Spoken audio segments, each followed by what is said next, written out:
Hello everybody and welcome back to The Lost Planeswalker. You're here with me, Jesse, The Lost Planeswalker, and today we have spoilers for Day 4, which is actually on September 4th. That's today. We got a lot of awesome new cards, so let's dive right in by looking at those really cool and legend-oriented cards that I think are worth talking about. So we have Balustrade Worm, 3 green creature worm. This spell can't be countered. It has trample and haste, and for Delirium, 2 green, return this from your graveyard to the battlefield with a finality counter on it. Activate if there are only 4 or more card types among cards in your graveyard, and activate only as a sorcery. This is a very cool card. I love whenever a green card says this can't be countered. I think they're very interesting and worth seeing if they're actually playable. This one isn't too expensive. If you're playing a green rampy deck, the fact that it has trample, haste, and can't be countered is all very nice, and I can definitely see this getting some play, especially in limited, standard.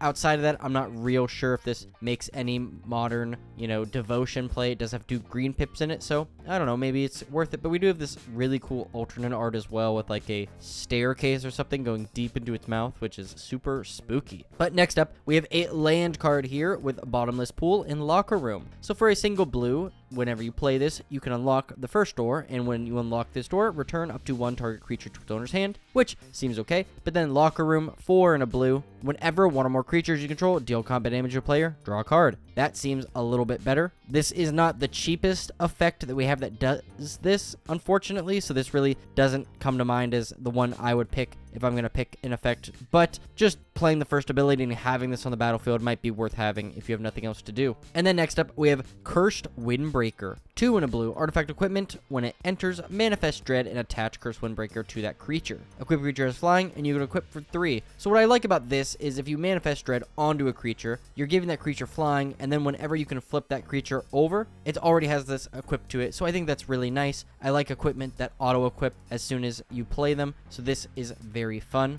Moving back over to another room, and this is the Black Mythic Room. We have Funeral Room and Awakening Hall. So Funeral Room, 2 and a black enchantment. When a creature you control dies, each opponent loses 1 and you gain 1 life. Very fun effect, and definitely playable, 3 mana. But the second half is actually, I think, even better. It's only 8 mana, Awakening Hall. When you unlock this door, return all creature cards from your graveyard to the battlefield. We have a lot of cards in Magic now that can return them all, and 8 mana actually isn't that bad of a price, especially when you have this first half of this card. Whether you're going to sack them and just drain the entire board for a bunch, or if you're just going to swing out and hopefully win the game, I think that this is definitely a black card that's going to get some attention. Next up, we have Ghostly Keybearer, 3 and a blue, creature spirit with flying. When it deals combat damage to a player, unlock a door of up to 1 target room you control. Now, think about this. You have this on the battlefield, you play Funeral Room, then you attack and automatically unlock Awakening Hall. This is a very cool card, and I hope there's a subtype in this set that cares about unlock, and we see a whole bunch of more creatures like this, because I think that would be super fun. Talking about rooms, let's go into another one with Glassworks and Shattered Yard. Glassworks, 2 in a red. When you unlock this door, this room deals 4 damage to target creature an opponent controls, which is pretty nice. And then Shattered Yard, 4 in a red. At the beginning of your end step, this room deals 1 damage to each opponent. Honestly, that's not that great. I know that this is a common room. That first one is, a little bit better. 3 mana to do that ability, though, it's okay. You're getting an enchantment trigger as well, hopefully. But Shattered Yard, yeah, I wouldn't probably ever unlock this room unless it was the last thing I could possibly do. But moving on, we have Haunted Screen, 3 generic artifact. Tapped, add a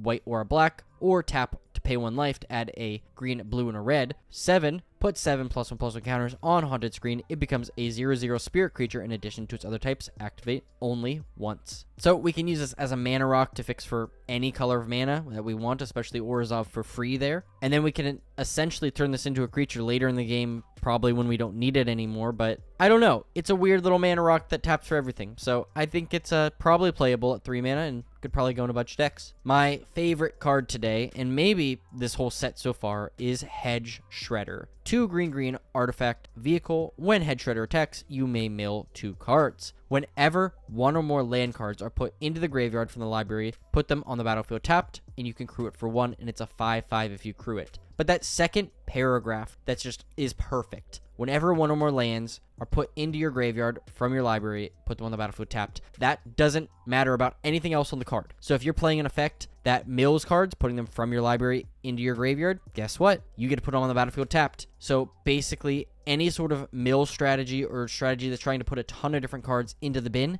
is going to love this card, because you're just going to ramp on your mana super hard, and this is a really, really cool effect. I'm already thinking about decks this can go in, and if there's a card to watch out for, it's this one. I think so far this is one of the cards I think that has the potential to be really, really powerful. Next up here, another great green card. We have Insidious Fungus. Single green creature fungus with 2 sack this. Choose 1, destroy target artifact, destroy target enchantment, or draw a card. Then you may put a land from your hand on the battlefield tapped. What is going on? Now, we get these pretty often in green. Every other set or so, we get a card that's very similar to this. But for a single green to play this creature, you get a 1/2, so that's not bad. It does cost 2, but it's colorless mana, so it could be whatever. And then lastly, that last ability, draw a card, and then you may put a land from your hand on the battlefield tapped, is insane. This is a very, very cool card, and I'm definitely looking forward to figuring out where this can go, because this is going to be a staple card that's going to push out some of those that are much more playable. Next up, we have another Overlord with Overlord of the Boiler Bilges. 4 red, creature enchantment, Avatar of Horror with impending 4 for 2 in a red. But whenever Overlord of the Boiler Bridges enters or attacks, it deals 4 damage to any target. Yeah, this is okay. I mean, this is good. This is going to clear the board. Whenever you attack, you're going to deal some damage. But, you know, when I first looked at this, I'm like, oh, this kind of reminds me of Fury. And then I just remembered how much better Fury was than this card. And, you know, it kind of makes sense that they're never going to print a card as good as Fury again in this regard, because of just how strong it was. But I think that this is pretty cool. The fact that you can play this for 4 mana, deal 4 damage to any target, and then it'll come in a couple turns later. Seems pretty good. But it is kind of expensive, so just like all of these Overlords, I don't think they're going to see any standard or constructed play, but they'll probably go more into a eternal format where you're going to have longer games anyways. Next up is Trapped in the Screen. 2 and a white enchantment with ward 2. When trapped in the screen enters, exile any target artifact, creature, or enchantment an opponent controls until tapped in the screen leaves the battlefield. This is just a great effect. It's a common. It doesn't cost that much to cast. It's got ward 2, so if somebody has to remove it, they got to pay additional mana to do so. This seems like a pretty cool card, and is definitely going to be in the standard rotation and playable cards the next couple of years. But another card I'm super excited to get, in the last ones of these cool legends today, we have the